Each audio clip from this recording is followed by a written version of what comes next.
You can tell him I said it. Leave your bitch alone. He worked to reduce crime in his own community here in New York City, but was then murdered while on vacation in another country. 38-year-old Eric Garvin, a lawyer from Staten Island, was in Chile when his passion for travel and photography came to a sudden and violent end. He was shot to death on the streets of Santiago. His father, devastated by the news, spoke exclusively with Eyewitness News reporter Mike Marza about the tragic loss. Mike? Sade, so heartbreaking. Eric Garvin went to Santiago with his best friend. The two stayed in separate parts of town, and when Garvin's friend couldn't find him, well, he went to the U.S. Embassy to report him missing, but instead, he was dead in a hospital morgue. Chilean authorities telling the family Garvin, who, as you mentioned, was an avid photographer and explorer, may have been wrongly targeted in a drug turf war. Eric Eugene Garvin visited over 40 countries, many with his older sister Naomi. There they are in Cuba. He made friends very quickly with our hosts and her extended family and even some of the neighbors on the block. But yeah, he never had a concern about going out of the country. But on vacation in Santiago, Chile, Saturday, January 14th, he was shot and killed, taking a picture. From a father's perspective, this is the darkest day in my life.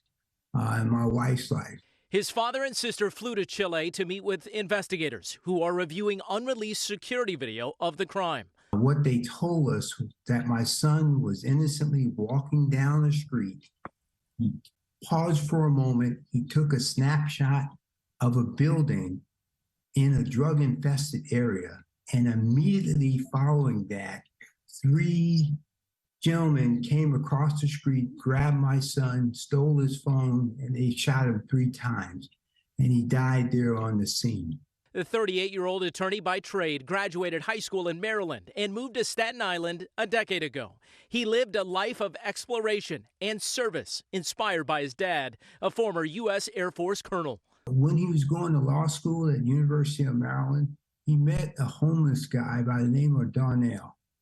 And Darnell had this growth growing on the side of his face, and he had no idea what that was. And my son said, hey, you need to go to the doctor to check that out, make certain it's okay. And what he ends up finding out was that was cancerous. And if it was left untreated, he was going to die.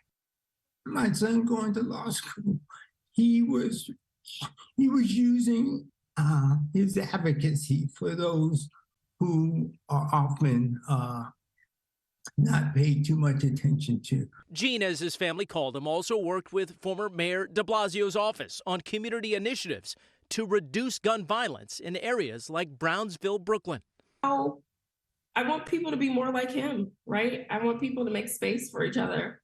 I want them to be curious about meeting each other and about experiencing each other's cultures. His sister Naomi asked me to mention that Santiago is a beautiful place with beautiful people, and authorities there have been helpful in this investigation and are hopeful there will be some arrests soon. But violence that has plagued parts of Venezuela, Brazil, and Colombia now spilling into the streets of Santiago. In fact, homicides in that city have shot up 40% in the last 6 years. Currently, there is not a U.S. State Department travel warning to Chile.